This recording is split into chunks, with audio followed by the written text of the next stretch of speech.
Alright, it's me again. So I'm going to talk to you guys or share with you guys you know, the dangers of isolating yourself from the world. I would have to say that since 2005 I really have struggled with this. I have hold on just a sec, guys, I gotta fix my hand.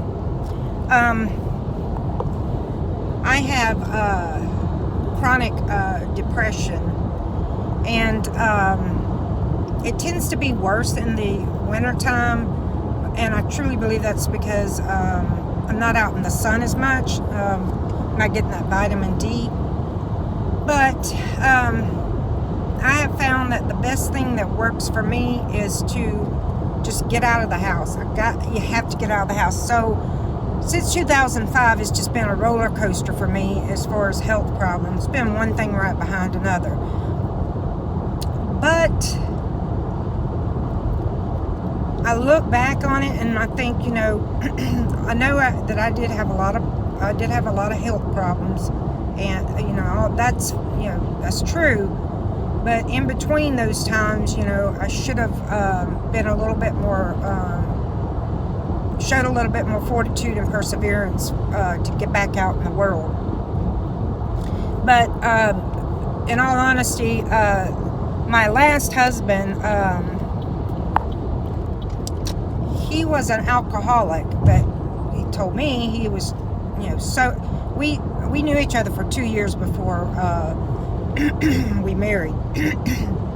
Anyway, I did not know it at the time. It wasn't until I left him that I realized that, you know, he was really emotionally abusive to me. And at the time, I was so stinking sick that that's when I was, you know, having the meningitis. I had 2 episodes of meningitis.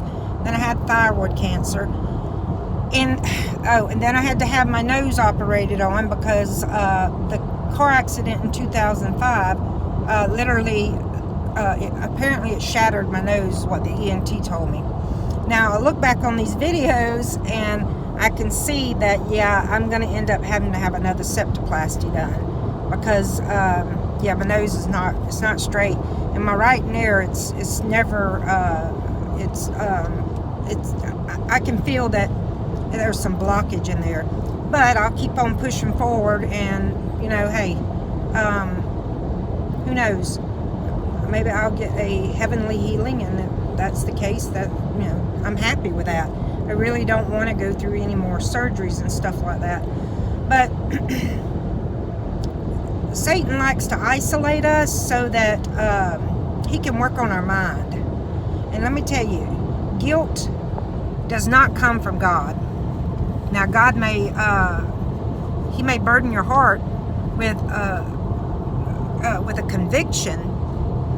For me, it was cigarette smoking. That was my conviction, because I didn't feel like I wasn't a Christian that could shine for Christ puffing on a cigarette.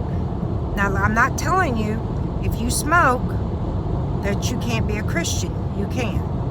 I'm just saying, for me, it was a conviction that as long as I kept smoking on that cigarette and puffing on it, I didn't feel like I was Christ-like, and that's how we're supposed to live each day.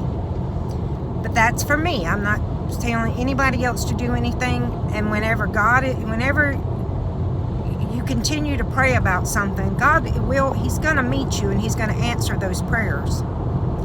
But and I think one of the biggest problems that we have in this day and age is the fact that we constantly compare ourselves to other people, you know, which is not fair, because we're all born with unique capabilities, unique gifts and talents, and it takes all kinds to make the world go round.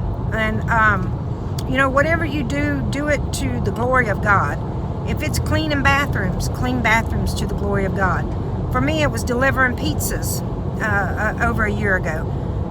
But you know what? I did it, and it was a good learning lesson for me, because I'd never worked fast food in my life. And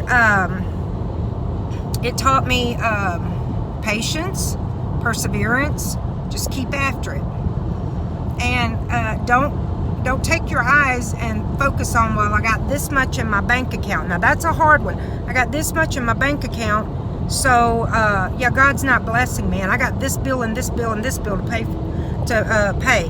Well, you just got to keep on pressing forward, and God is sufficient to meet you where you're at.